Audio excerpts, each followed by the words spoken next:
এই যে বন্ধুরা সামনে যে রাস্তাটা দেখতে পাচ্ছেন ডান দিক দিয়ে চলে যাবে চেরাপুঞ্জি আর এই সোজা রাস্তাটা চলে যাবে ডাউকি।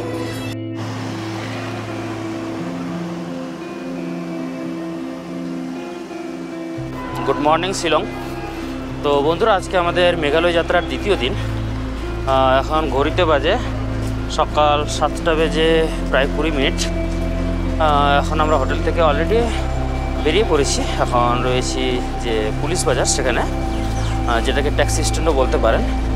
তো সেই ট্যাক্সি স্ট্যান্ড থেকে এখন আমরা গাড়ি ধরবো। গাড়ি ধরে এখন শিলং থেকে সোজা বেরিয়ে যাব ডাউকির উদ্দেশ্যে। প্রথমে ডাউকি যাব, ডাউকির পরে তারপর আমরা যদি সময় পাই তাহলে চেরাপুঞ্জি যাব। এই যে দেখুন আমাদের পুলিশ বাজারের যে ছবিটা, যেটা গতকালকেও আমি আপনাদেরকে দেখিয়েছিলাম এই চিত্রটা, যে লাভ শিলং প্লাস ট্যাক্সি স্ট্যান্ড, এবং এটাই হচ্ছে শিলংয়ের মেন মার্কেট, যেটাকে পুলিশ বাজার বলা হয়।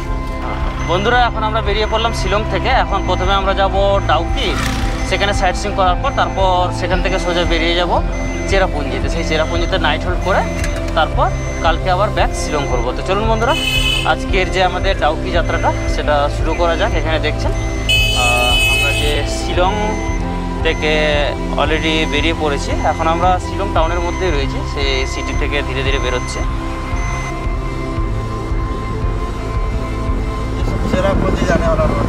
अच्छा अच्छा अपर शिलंग वाला रोड मिलियम जाने वाला रोड। আচ্ছা আচ্ছা।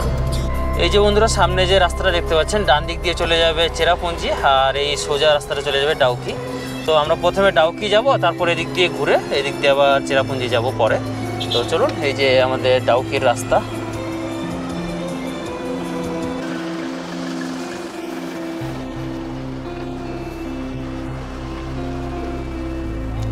বন্ধুরা এখন আমরা চলে এসেছি শিলং এবং ডাউকির যে মাঝামাঝি জায়গা, এখানে একটা গ্রাম রয়েছে।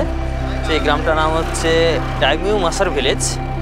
তো যেহেতু সকাল সকাল আমাদের ব্রেকফাস্ট করা হয়নি, সময় পাইনি, একদম তাড়াহুড়ো করে বেরিয়ে পড়েছি, তাই খিদেও যথেষ্ট পেয়েছে। আর আমাদের ডাউকি পৌঁছতে এখনও প্রায় ঘন্টাখানেকের রাস্তা রয়েছে, তাই ভাবলাম একটু ব্রেকফাস্টটা করে নেওয়া যাক। তাই আমরা এখানে চলে এসেছি। এখানে দেখুন এই যে এই ভিলেজে একটা ধাবা রেস্টুরেন্ট টাইপ রয়েছে, এখানে আমরা ব্রেকফাস্টটা করে নেব, তারপর আমাদের বাকি পথের জন্য বেরিয়ে পড়বো। তো চলুন বন্ধুরা এবার আমরা ব্রেকফাস্ট করে নিই। বন্ধুরা যা ডাউকির দিকে আসবেন, তো ডাউকি থেকে অলমোস্ট ধরুন 30 থেকে 35 কিলোমিটার আগে একটা পেনিনসুলা নামে জায়গা আছে। সেখান থেকে আমাদের যে হাইওয়েটা, সেটা রাস্তা তুলনামূলক খারাপ রয়েছে। ঠিক খারাপ বলা যাবে না, কারণ এই রাস্তাটা অর্ধেক কমপ্লিট হয়ে গেছে কনস্ট্রাকশন, আর অর্ধেক বাকি রয়েছে। এখানে দেখুন আন্ডার কনস্ট্রাকশনে রয়েছে, যার কাজ অলমোস্ট ধরুন 70% হয়ে গেছে। লাস্ট শুধু পিচ ঢালাইটা বাকি রয়েছে। তো আজকের ডেট থেকে মোটামুটি ধরুন 4-5 মাস পরে যারা আসবে তাদের সময় আশা করা যায় যে এই রাস্তাটা হয়তো পুরোপুরি কমপ্লিট হয়ে যাবে। তো এই যে রাস্তাটা দেখছেন, এটা শুনেছি আগে নাকি খুবই দুরবস্থা ছিল। তো সম্প্রতি সেই রাস্তার কাজ করে দেওয়ার ফলে সেটা অনেকটাই রিল্যাক্সেবল জার্নি। এই যে দেখুন আমাদের যে খারাপ রাস্তাটা, সেটা অলমোস্ট ধরুন 1 কিলোমিটারের মতো ছিল, তারপর আবার আমরা ভালো রাস্তায় চলে এসেছি। বন্ধুরা এখন আমরা অলমোস্ট ডাউকি রিভারের পাশাপাশি চলে এসেছি। খুব বেশি হলে হয়তো 300-400 মিটার ডিস্টেন্সে রয়েছে। এই যে দেখুন সামনে আমাদের বিশাল বড় একটা গাড়ির লাইন রয়েছে, সিরিয়াল ওয়াইজ 1 বাই 1 এক এক করে এগোচ্ছে। আর সামনে যে ডাউকি রিভারটা, এই যে দেখুন এই নদীর ওপারেই কিন্তু বাংলাদেশ, এপার ইন্ডিয়া আর ওপার বাংলাদেশ।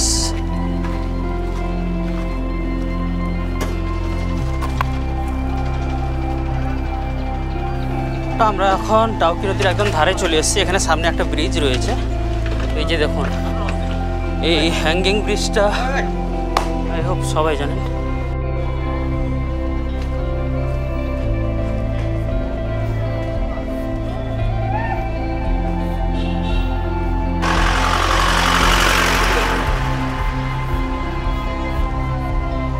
বন্ধুরা এখন আমি ওই ব্রিজটাকে পেরিয়ে গেছি। এই যে দেখুন যে ব্রিজটা দিয়ে আসলাম, সেই ব্রিজের যে ছবিটা, আর এই যে আমাদের মেন ডাউকি রিভার।